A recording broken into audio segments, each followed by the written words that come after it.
It feels like creativity to me is like so large. Like, I don't know. I think, yeah, when you said like you don't really have a physical product, it's like, yeah, we're inside of it, right? Like this is it. Like when people walk in, they're like, wow, it's so like whatever in here. And I'm like, yeah, this is like the inside of my brain. My name is Rachel VerValin, and I'm the owner of Heart Thread Collective. Here it is. So my dream for a long time. We are a kind of integrated wellness, holistic space. We offer daily classes for yoga and movement, meditation, sound healing. And yeah, we also have a community space here for offering different kinds of workshops, things like that. We do astrology workshops, we do human design workshops, art therapy workshops. And then there's also 3 therapy rooms here for rent. So we've got, right now I've got a talk therapist that also does somatic energetic body work. And then I've been doing Reiki and chakra balancing and energy healing out of one of the offices as well. I feel like your tagline for your business should be, if a manifesting generator started a business. Seriously. Yeah, for sure. My name's Rachel. And I'm a manifesting generator. I know. I don't know much about human design, but I want to learn more about it. And actually, Nadia, my friend that teaches human design and taught the class here, we're going to do trade soon. So, which reminds me that I have to actually get back to her about that. I have another person too for you. Okay, so cool. I'll remind you. Yeah. Remind me, just put a pin in that. Yeah, that'd be awesome. Oh, it'll do that for, just give it like 30 seconds. Okay. And then I don't know if you heard me talk, if I said this when you were there, but if there's something that you don't like the way you answer, I heard that. We'll strike that and start totally. over. So far, nobody's utilized that. Okay, cool. Well, I will just say if there's any HVAC people in the audience and they would like to come and be my new HVAC person, I'm accepting applications. Okay. I love it. I love it. You can put that in your B-roll. All right. Let's see. I think for you, well, I want to start with a question. So in this final episode of this first season, we've decided to interview different creative people. You know, the context for our podcast is looking at the frequency of alignment through the lens of creativity, be it art, fashion, music, what have you. And there's a lot of spirituality kind of dabbled in there. So maybe you can start off by telling us, like, I chose you for a reason. And you're not the typical creative in art, fashion. Like, you don't have necessarily a physical product like some of the other people do, but I find you to be profoundly creative. You're inside of it. Yeah. So maybe you can speak to us, like, how have you been able to use your very creative side to build this physical space? Yeah. Well, I think, yeah, the question of creativity is so fascinating because when I don't know if I asked you this lately or not, but I keep thinking back, and actually we were talking about it when I gave you the astrology reading, right? About you being 9 years old. Yeah. And so that might have been the kickoff, actually. That might have been the catalyst. Saturn return, or was it was Lilith's return? Yes, the Lilith. Yes. Yeah. And it was something else. I mean, it was, you know, astrology is so, like, the web of astrology is so vast that I feel like it's like when you look at like an orb weaver spider just makes like the one web, right? Like we all know Charlotte's Web. But then I feel like astrology is like that, but it's like the tunnel spider where there's like all these webs that are overlapping each other. So yes, Lilith returned, but also like there was other stuff going on that brought us to that 9-year-old self. But it might have been speaking with you that was the catalyst for it. And I started thinking about, like, what did I want to be when I was a little kid? Like, what was that like? What did I play like in the summer, right? And I always wanted to be an artist or a teacher. And those were the 2 things. And so, yeah, I think I've always been really creative. I've always like loved to make stuff with my hands. Like when I was a little kid, I loved doing crafts. Like I had all the Girl Scout badges that were like arts and crafts. Like that was what we did, you know? And so, yeah, I think over time, I mean, I went to school for interior architecture and graphic design. And I think that I was creative in that. But then like after I got out of school, I just kind of stopped like being creative just to be creative. It came in other forms, right? So the creation of this space has just been in my mind for a long time. And yeah, it feels like creativity to me is like so large. Like, I don't know. I think, yeah, when you said like, you don't really have a physical product, it's like, yeah, we're inside of it, right? Like, this is it. Like, when people walk in, they're like, wow, it's so like whatever in here. And I'm like, yeah, this is like the inside of my brain. Like, this is like, I don't know. I just visualized it. And then this is what has happened. Like, you know, and there's some stuff that still like is still coming through to me. Like, okay, what are, like in the other studio, there's like a big green wall and I want to put something on it, but I don't know what it is yet. So I'm still like waiting for that to like hit me. Oh yeah. Yeah, I think it's really interesting to think about like a yoga studio. I mean, obviously you're teaching classes and you're being creative in how you're teaching. But this space that you have of Heart Thread Collective to me is so much more creatively than most of the your standard yoga studio. Yeah. And so, you know, how do you feel, or do you feel, and if so, how do you feel like you've been able to really express your creativity in the building of this space?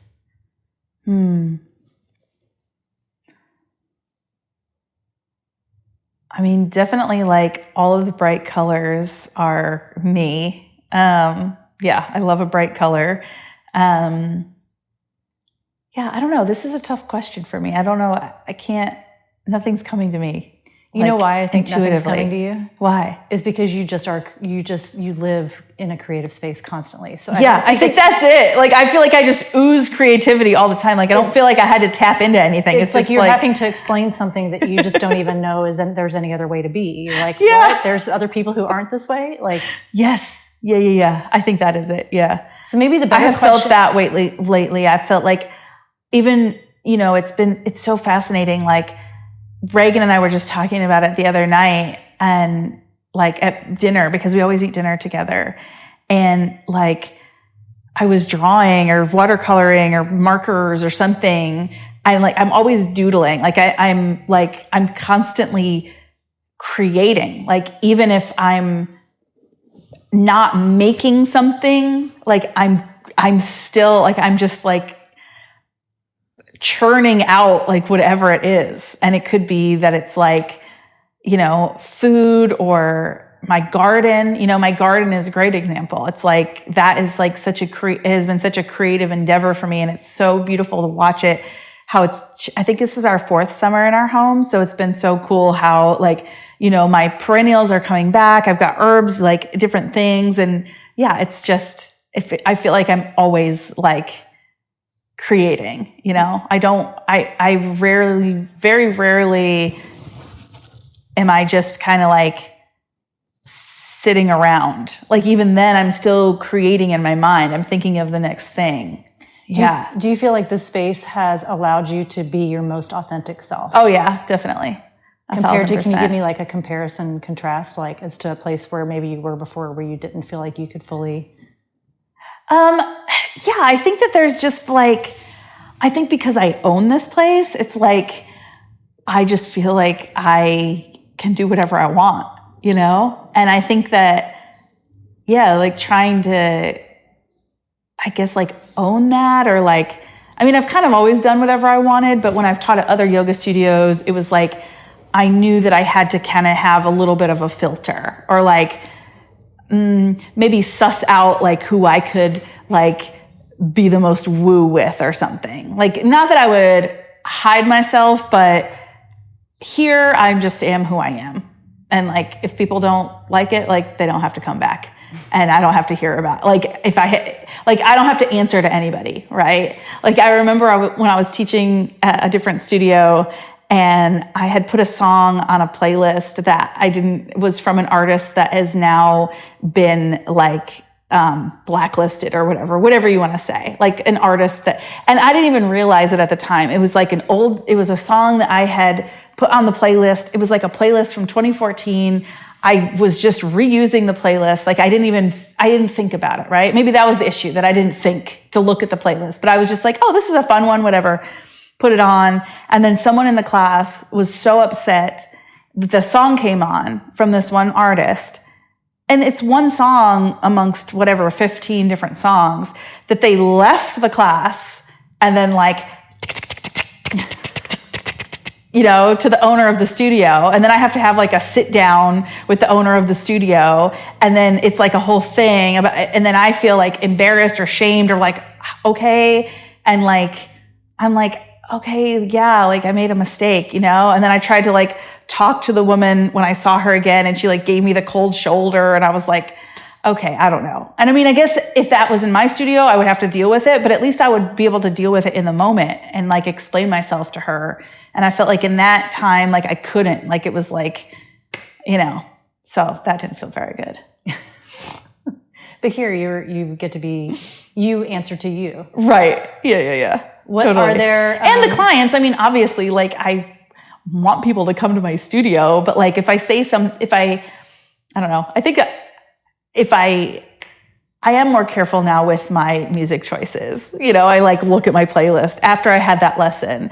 And also I'm like, I know that I'm a human. Like I'm going to make mistakes. Like I'm sure I've already made some in the opening of this studio. Like I'm sure that I've done or said something that has upset someone, you know? Actually, somebody did come the opening weekend. We had free classes, and somebody came and they said like, for one of my teachers that was teaching, they were like, I don't really like her voice. And I was like, okay. Like, I'm not going to talk to the teacher about that. Like, that's how they teach. Like, if you don't like it, I'm sorry. I don't know what to tell you, you know? I never saw that person again, but also like, I don't know, you know, I think that what you create is what you attract. Yeah. So this place is very authentic, and that's what we're trying to attract. Yeah, it's authentic people. What is the one fear that you've had to overcome to get to this space? Well, I think I'm still overcoming it. You know, the financial piece is really large for me. I don't have like a nest egg that I'm sitting on, you know, like we're like paycheck to paycheck over here, getting this studio up and running. So yeah, but it felt like, you know, I had gone to grad school for one semester for art therapy. And when I was there, it was like, my whole body was like, absolutely not. Like, I mean, I did the work, I put in the time, I did the whole semester, but there's no way that I want to go back to art therapy school, at least right now. I mean, maybe it'll change, but I don't think so. I would have to take like a really large like shift for me to want to do that. I feel like I already know too much, and I don't want to be a clinical art therapist. I want to help people in other ways. I want to be able to, I think that the art therapy profession is awesome, but the way that I was being taught in particular and like what I was learning, I just didn't feel, I felt like it was too like, I don't know, the only word that's coming to me is like dull. Like I felt like it was like too enclosed. And I felt like, well, I'm much more expansive than that. Like I understand that like that art therapy is just a piece of it, right? It's also like how you take care of yourself. It's also like, what kind of physical activities are you doing? How are you, like, you know, what are you eating? Like, what environment are you living in? Yeah, how is your relationship with your own self? So the thought of going back to an art therapy program would be a fear-based thought, because it would be like, well, if I get an art therapy degree, then I would have money. Yeah, I guess so.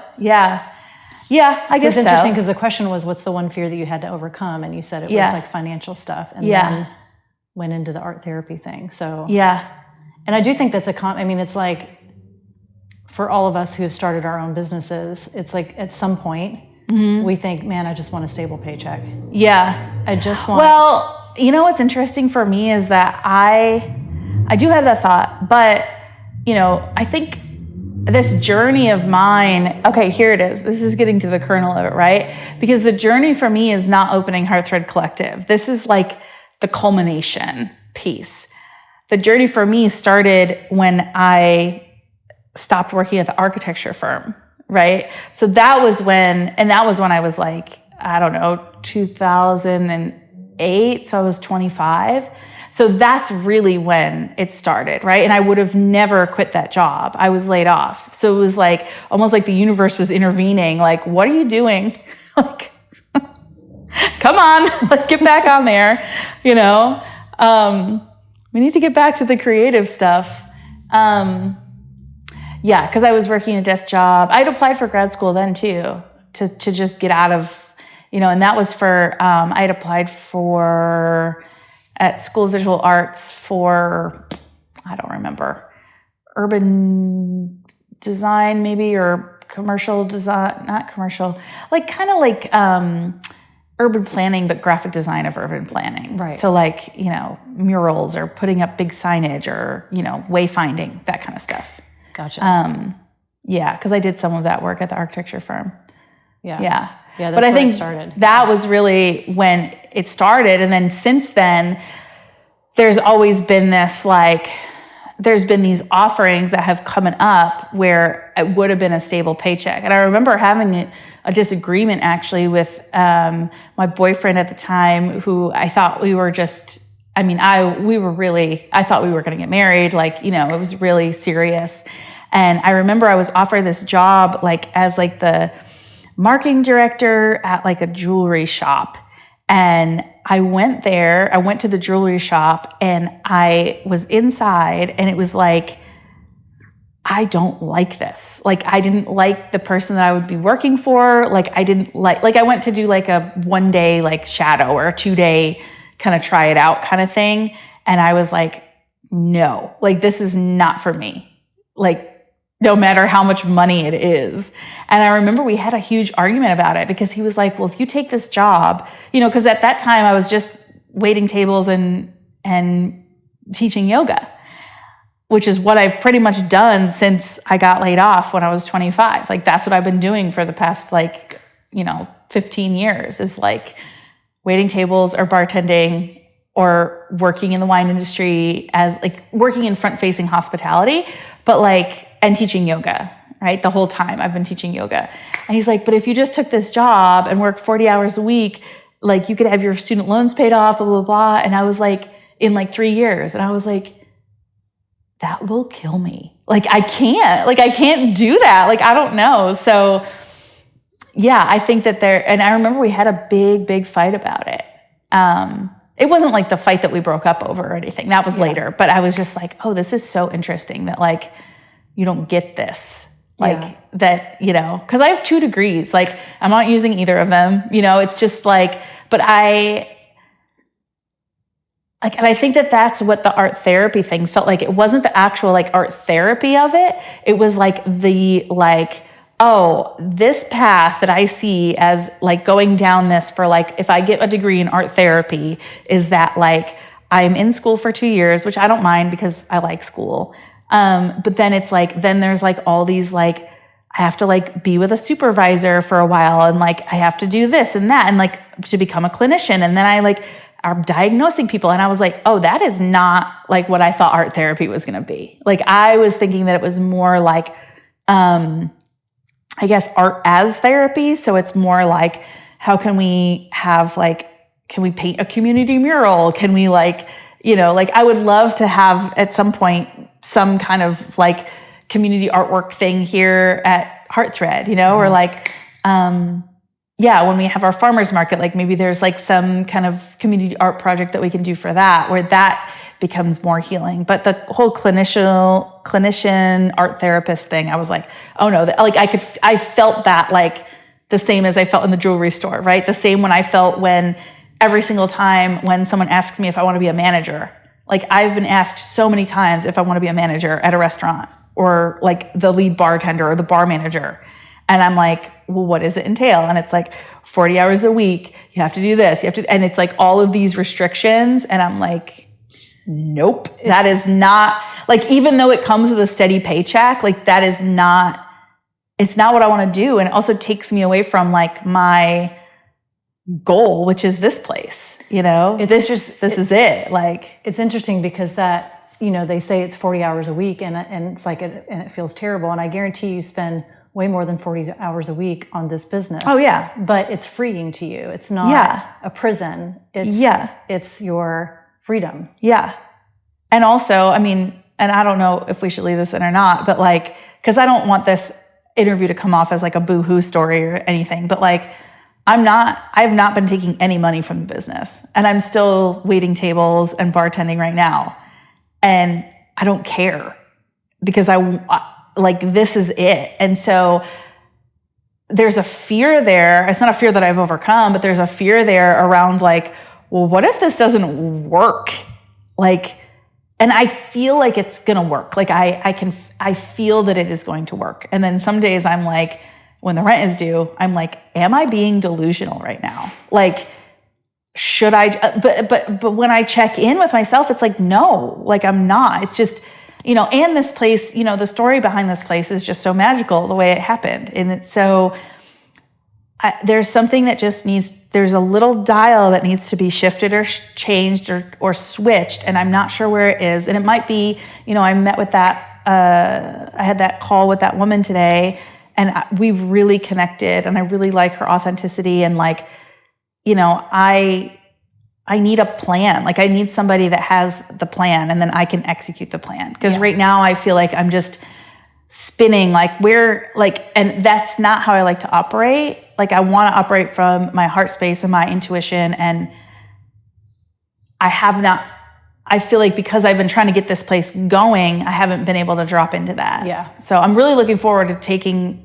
the next week off and going to New York, because I feel like that'll really help clear my head and like get me back aligned. But also like the rent is due, right? So it's like that's always kind of in the back of my mind. Yeah.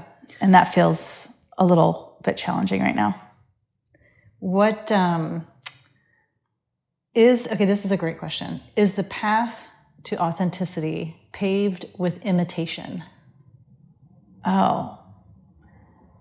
Paved with imitation. I don't think so. No, I don't think so. I think that I think you are who you are. Mm-hmm. Yeah. Yeah, perfect. Yeah. The imitation might be weeds, but I don't think it's paved with it. Yeah. Right? So maybe it feels like you have to pick the weeds out. And the longer that you aren't your authentic self, the more the weeds grow, right? And so then at some point, like if you're just letting the weeds grow and grow and grow, you might have to take like a machete or a weed whacker to it to then see like the authentic self again. Right. Right? But I don't think that that it's paved with it. But there could be little weeds that are sticking out. I love that image. Yeah. That's a great image. Let's see. Describe what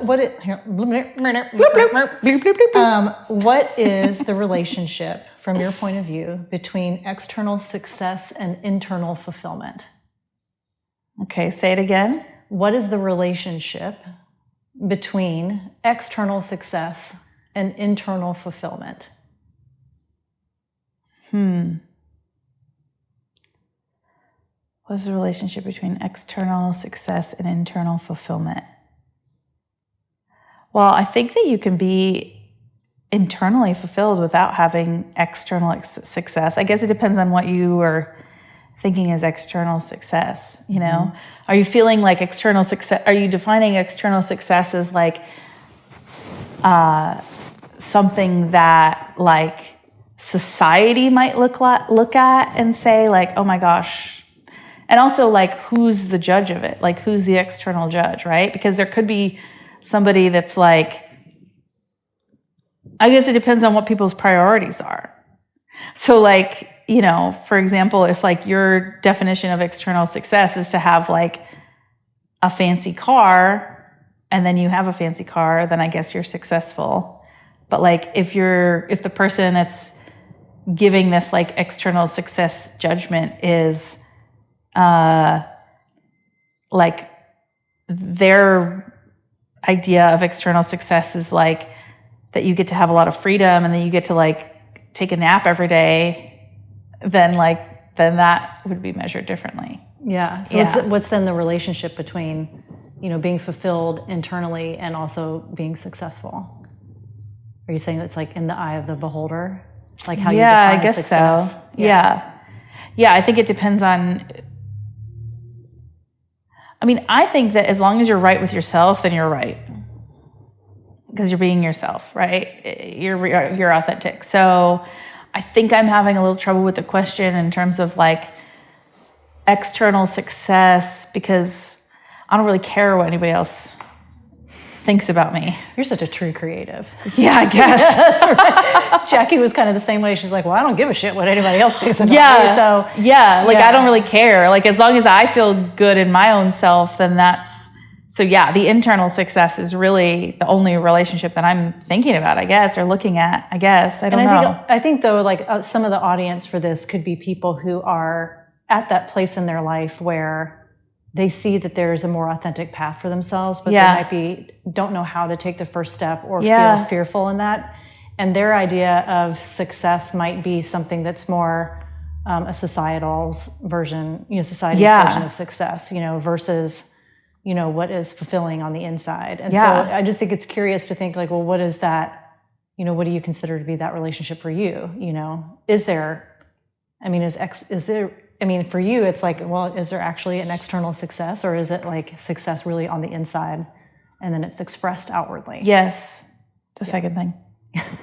The second thing. Yeah. Well, and I think like, when you're saying that to me, like this doppelganger of like a person that, an audience member, a person that wants to feels like they want to make a shift or a change, but they're not quite sure how to do it or whatever it is. I'm a little biased, but like I would say like go to a yoga class. Like you can't plan your way out of it, right? You need to get with your own self. Like you need to get right with your own self, and then it'll come through. Yoga is the gateway drug to it is the gateway internal drug. Transformation. Yeah. Yes, it is. Because even if it's just for the 5 minutes at the beginning, even if you go to a power vinyasa class, hopefully they're going to have at least a 2 to 3 minute shavasana, right? Like we're all hoping that it's longer than that. Hopefully there's going to be a time at the beginning of the class where you take 3 deep breaths or whatever it is and you center yourself, right? So even if you are all around chaos and you go to a power vinyasa class because that's what you feel like you need in your life, and you take those 3 breaths at the beginning and then that 2 minute shavasana at the end, that combined 3 minutes, like you're already starting on that path of internal transformation. Or I don't even want to call it that. It's like that path we were just talking about, right? With the weeds. Or it's like a picture frame, a picture like that's been sitting up in an attic for like years and years and years and years. And like maybe the ceiling caved in and then there's like dust everywhere and like rat shit. And like, and then like going to yoga class is like taking that first swipe off of the dust and seeing like, oh yeah, there's something in there, and then maybe you take it out and then you're like, blow it off. And then you like, maybe then you take like a little bit more care, and the next yoga class that you go to, and I'm hoping the analogy is still staying, but you've got your like little toothbrush out and you're like cleaning the frame, and eventually you're going to reveal like your image, your picture, your authentic self. Like, so that's kind of how I think of it. Yeah. Or going back to the path metaphor, it's like, like can you, and of course, like, if you don't keep up your practice, right? So you clean the whole picture off, you weed the whole path, but then if you don't keep up with your practice, the weeds are going to come back, right? The dust is going to collect again. So that's why it becomes this more of like a lifelong practice, right? And I would tell people like you should sit in meditation, but meditation is so hard for people that I think yoga becomes the gateway drug, right? Because we're used to like, we can do the gym class stretch. Like we know there's going to be like at least like 2 or 3 things that we've done at least some point in our life. Yeah. I love that. Yeah. How are you a creative rebel? Well, I think just, being who I am and, not really caring what anybody else thinks, I guess. Yeah. And I don't mean that in like a flippant way. You know, I mean, obviously I care what other people think. I care what you think. I care what my partner Reagan thinks. I care what people think. But it's more about that I care about how people feel with me versus like how they think about me, if that makes sense. Like, yeah. And also what I'm hearing is like, it's not that you don't care about what people think. It's that you don't let their thoughts, beliefs, feelings trump your own inner guidance. Yes. Yes, exactly. Yeah. I think that I will look for guidance from those that I trust, but it's really, you know, sometimes it's more of like, okay, can you reflect this back to me? Like I'm trying to make this decision or whatever it is. Like, can you like reflect back to me? Like based on things that you know about me, like, can you reflect this back to me? You know? And that is, I love that. Like it was actually, my friend Janera, she, when I was opening up Heart Thread, and she said to me, she was like, I remember, she's like, I'm so proud of you. And I remember when we were living in Dallas and we would go to yoga class, and we went to this yoga class at this new studio together. And when we left that class, you said like, well, when I own my yoga studio, I'm going to do this, this, this. And I was like, I wasn't even a teacher then. And she's like, yeah, I know. But like you had this, and I don't remember saying that to her, right? But it felt like in that moment, like I loved hearing that from her because it was like a reassurance from my past self of like coming through a friend. Right. Yeah. I love that. Yeah. What is the role of the naysayer in your life, or the naysayers? Oh, fuck them.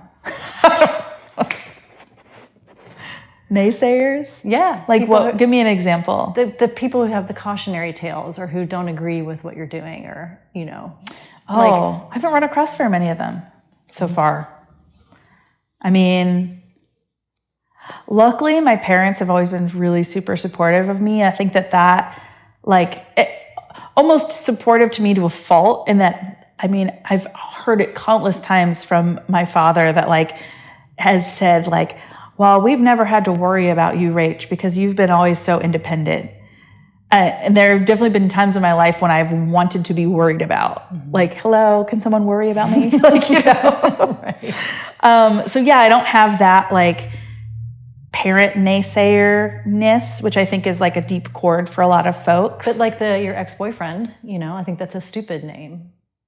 Right. Oh, that was Jackie. Sorry. Oh yeah, I don't know. No, the guy who told you should take the job. Oh yeah, yeah, but he wasn't really a naysayer. He was more of like that was more of like a practical, logical, you know, like, yeah, I don't know. I'm trying to think if I've had any naysayers. I don't try to surround myself with naysayers. Good for you. So I don't know. I think for me, if there is something that comes up, right? So like,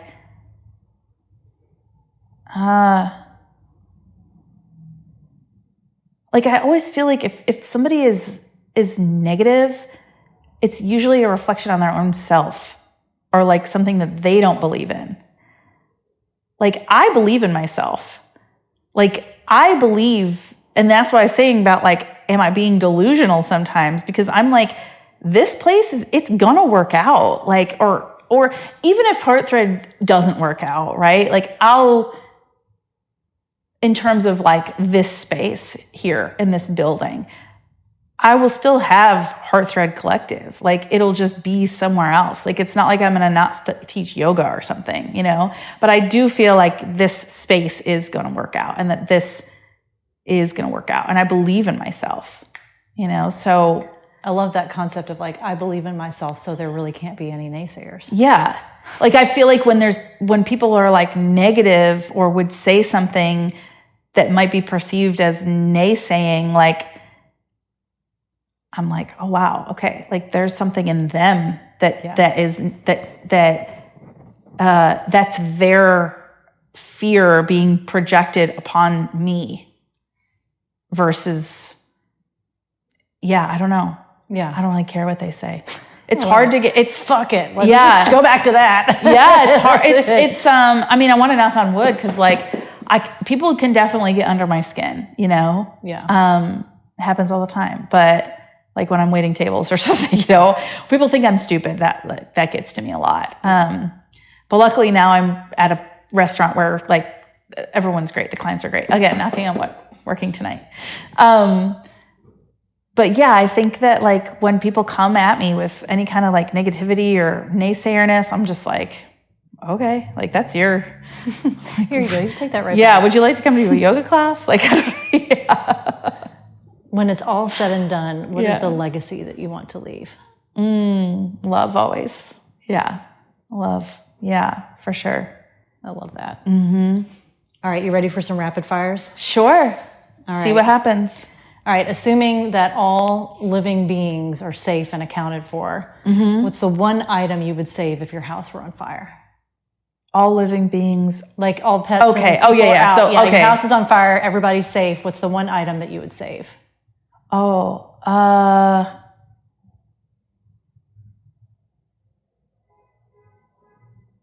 don't know. Is everything important in the studio? Maybe. No, it's like, I think if everything was fine, I mean, I might try to grab a plant, but like, I don't know.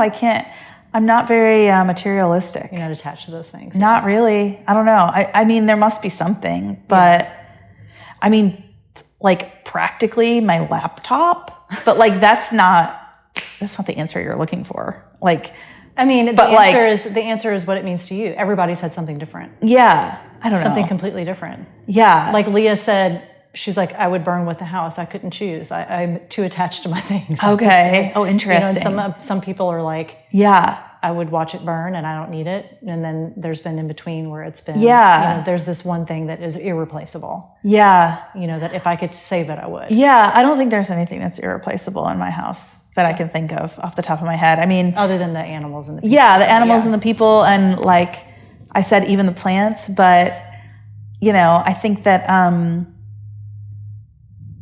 was just talking again with I was talking to Ben about it because you know he's been emptying out his storage unit. Yeah, and he's like, I have all this stuff that I put in here a year ago, and now I'm just taking it to the Goodwill.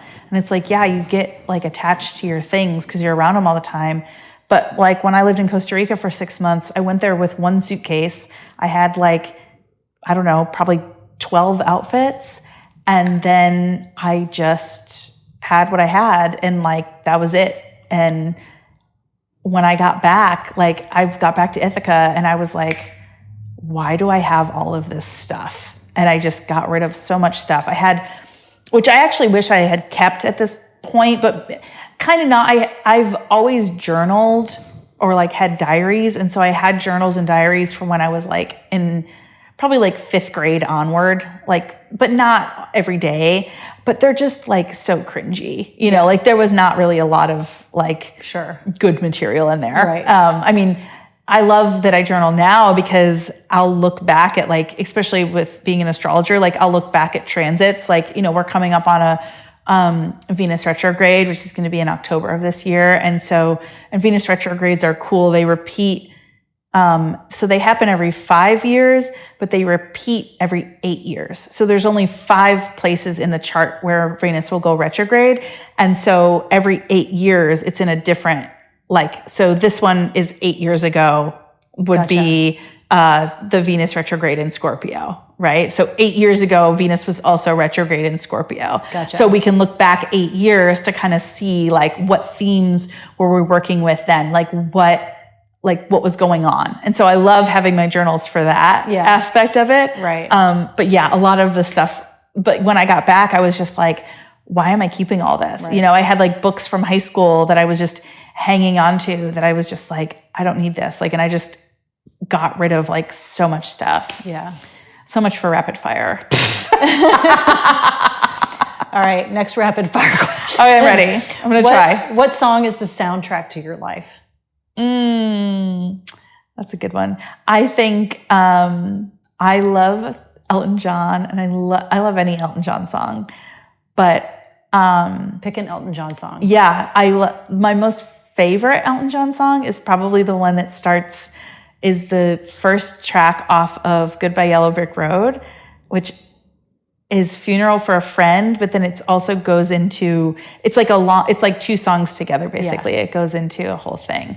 And I don't know, it's just, it really, like, anytime I hear that opening music, I just feel like I get like grounded back into my body. Yourself. And I can't even really remember like what the song is about right now, but I just feel like, that's it. Grounded back in. Yeah. If you could only read one book for the rest of your life, which one would it be?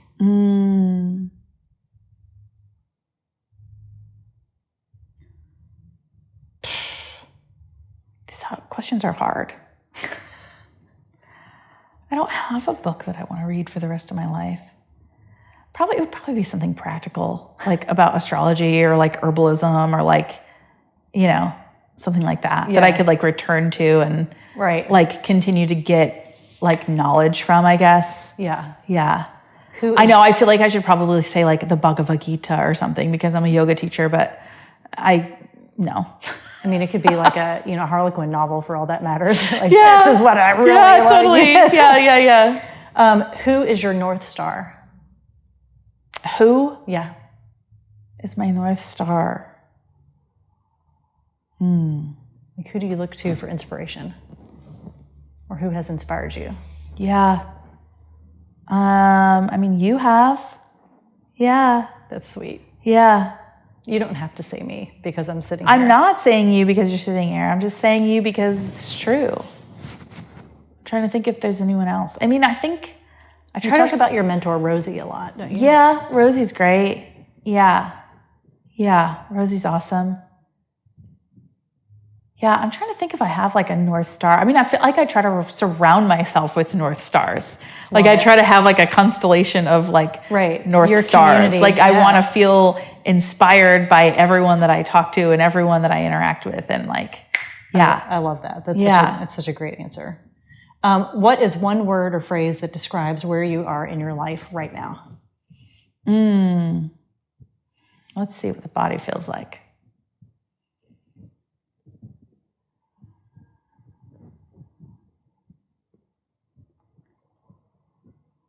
I mean, I feel like the word is stressed, but that's just because of like the money thing. Like I really feel thankful. What's on the flip coin? If stress were one side of a coin, what's on the other side of the coin? Oh, not stress?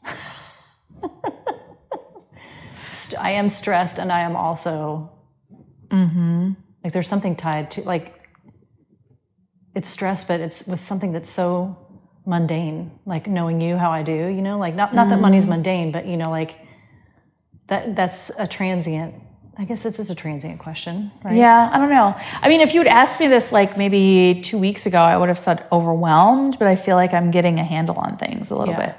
Yeah, but better now. And after your conversation with this woman this morning, hopeful? Yes, definitely. Yeah. Yeah, I'm cautiously optimistic. Perfect. There we go. Yeah, cautiously optimistic. Maybe that's what it is. Yeah.